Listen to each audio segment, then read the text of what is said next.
Front Office Unfiltered resident GM Jim Bowden joining us right now.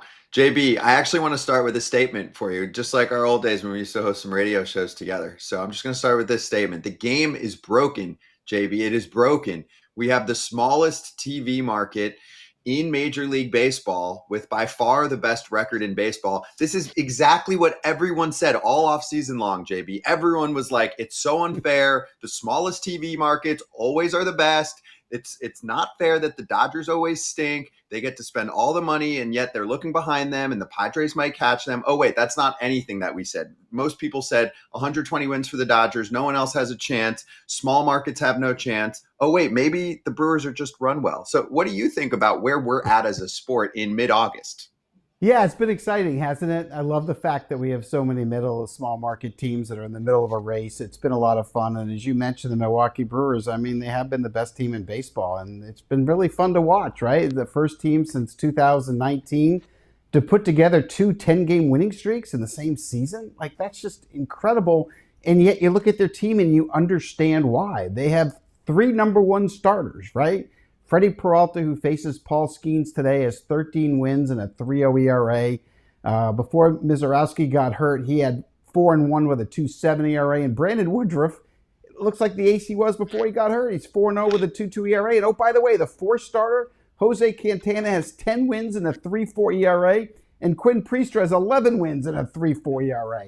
And, oh, by the way, they have an impact closer in Trevor McGill, who's converted 28 of 31 save opportunities with a 2.2 ERA. And, oh, we'll talk about the offense. Fifth in baseball in runs scored, second in stolen bases.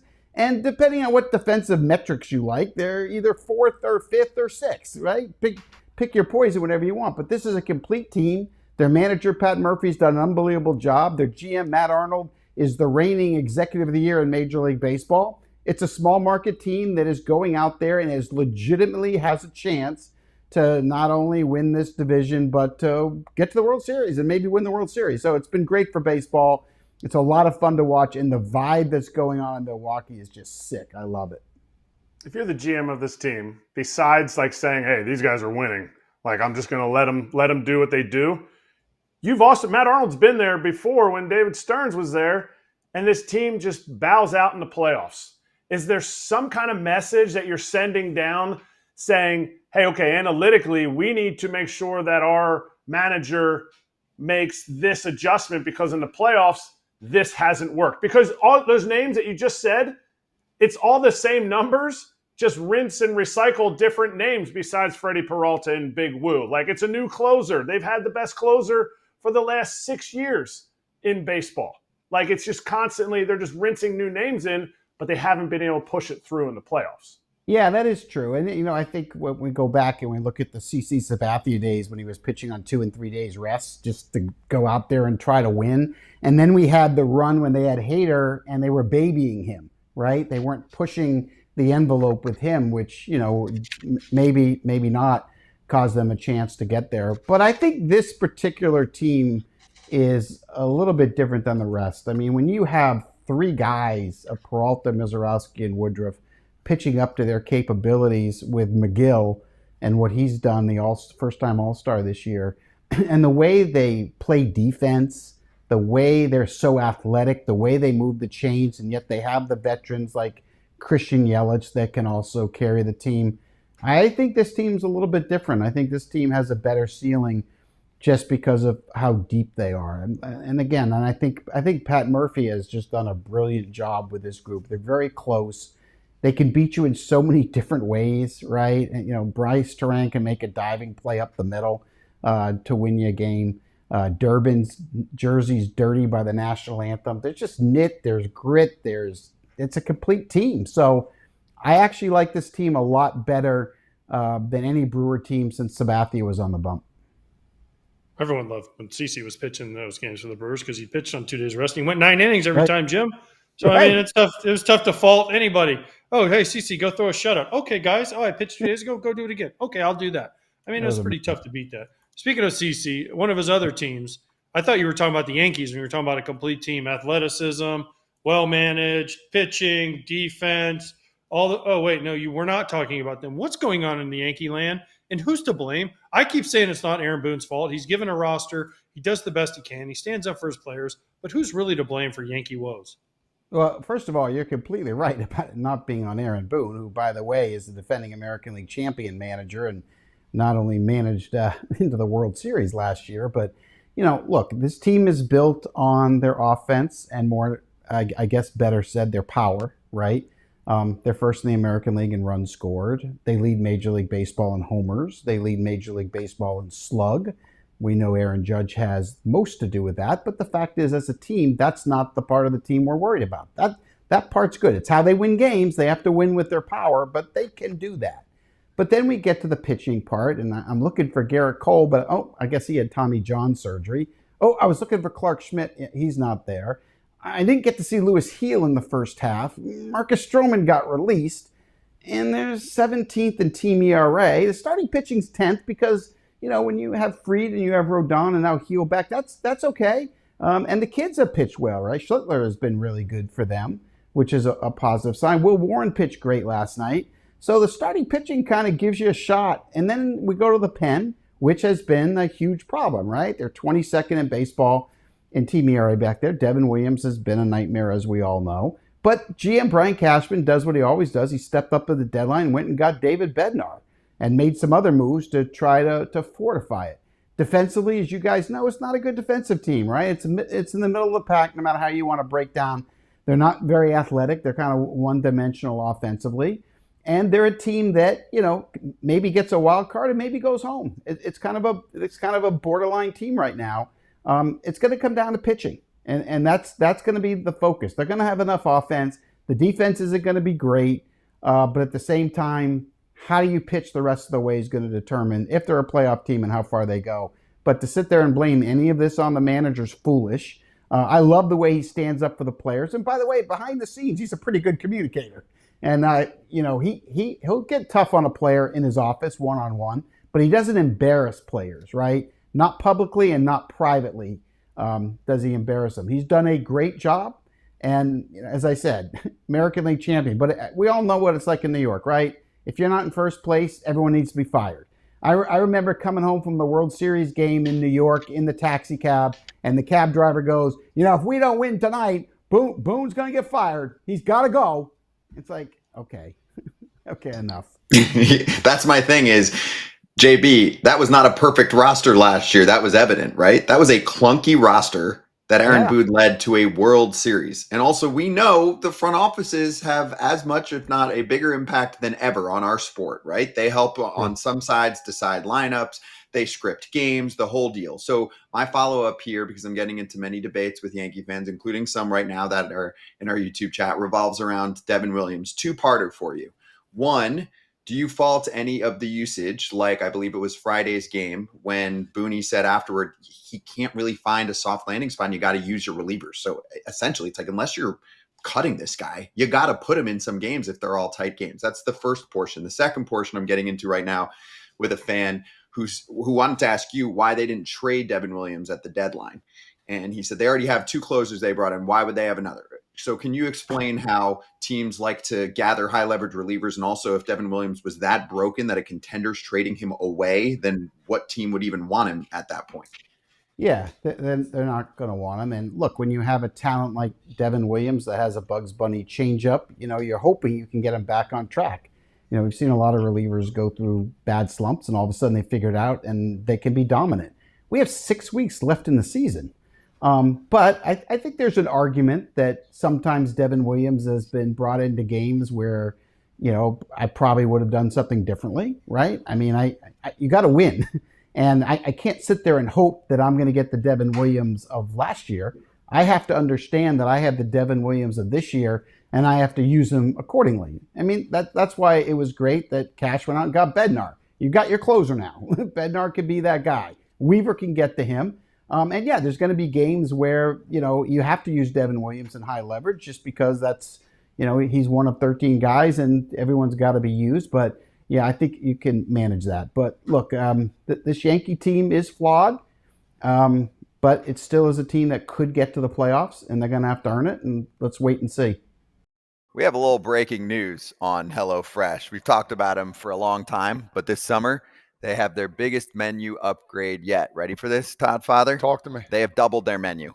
Doubled. Now you can choose from 100 options each week, including new seasonal dishes and recipes from around the world.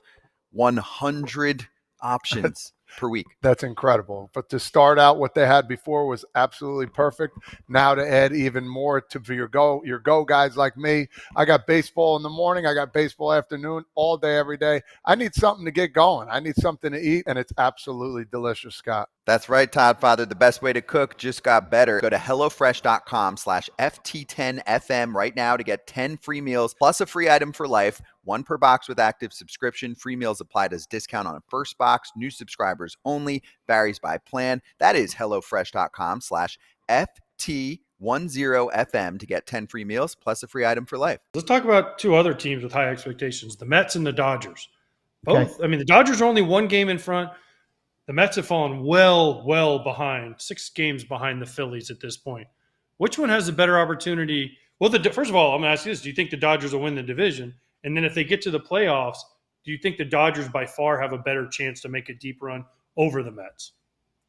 I think they have a better chance to run a deeper run than the Mets, but I think the Padres win the division. So kind of go through that. I worry a little bit about the Mets rotation. I think they'll turn things around. They're not, they 1-9 in their last 10. I know they're not playing well. And I'll ask you this, AJ. What do you do when your star players aren't hitting, right? Alonso last 20 games hitting 190, Lindor hitting 168, Nimmo's hitting 205 in the last 20 games. I mean, I'll ask you, what do you do to turn it around? Juan Soto's hitting 202 in the last 20 games. Those are your star players. So normally when one slumps, the others are carrying you. Now all of a sudden, none of them are hitting at the same time. I mean, my guess is they're going to turn it around and get hot, and then they'll win 8 out of 9 and turn things around. But I'll ask you, how do you fix those guys when in August they've had a 20-game slump? Bench them? No. Bench them all, Jim? Send them down? No. Trade them? No. No. Just kind of there used to be Mark Grace used to have a great idea, but we can't do that anymore.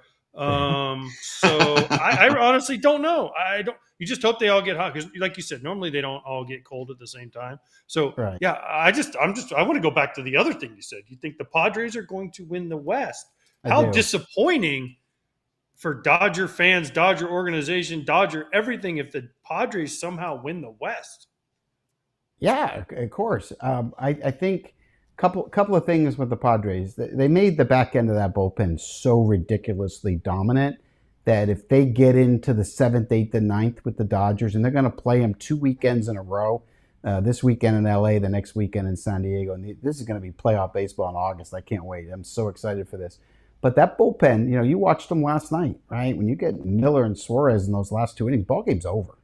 And that Estrada's dominant, Adams dominant. I mean, that bullpen is so deep and strong, and it's so much better than the Dodgers. And I think that's going to be a huge factor. The other thing is the Dodgers rotation, it's good, it's solid. Some of it's getting healthier, but they're not as elite. And on the other side, King just came off the IL. We'll see how he looks in his second start off. Darvish last night looked great. He was throwing his 12 pitches, including the kitchen sink. Didn't walk anybody, punched out 6 and looked really good. And then, the biggest problem with the Padres has been the bottom third of the lineup, just wasn't producing all year. And AJ Preller went out at the deadline and said, no problem. Here's Ramon Laureano. No problem. Here's Ryan O'Hearn, right? And all of a sudden, Luis Ariz has gotten hot after a relatively slow start even for him. And now you're getting production up and down the lineup. And in fact, in the last 20 days, Xander Bogaerts has been their best power hitter. Right, he's got 5 home runs over that time to lead the team. So their lineup now, top to bottom, is there, and the bullpen is unbelievable. And of course, the vibe at Petco is tremendous as well. So yeah, I think it's going to be a fun race between the Padres and Dodgers. I think it'll go to the end. I'm going to pick the Padres to win because of the bullpen and the depth of the lineup now, which I think AJ corrected. Then in terms of the Mets, look, I think they get the last spot over the Reds. Because I think they're not as bad as what they're showing right now, and I think they'll turn around. I think they're better than Cincinnati because the lineup should be much better than Cincinnati's, and I think that'll be the difference down the stretch. But in the postseason, if I had to rank the playoff teams, if the Mets get that 6th spot, I would rank them 6 out of the playoff teams.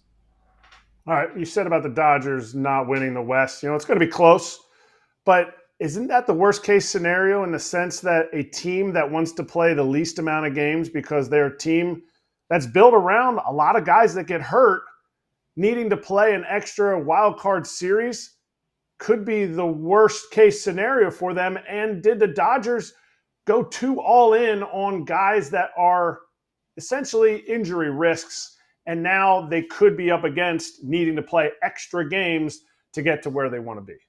Yeah, I think that's fair. I mean, Andrew Friedman has always tried to offset those risks by building so much depth, right? I mean, to think of the injuries they've had to 12 starters and now to still be in first place today.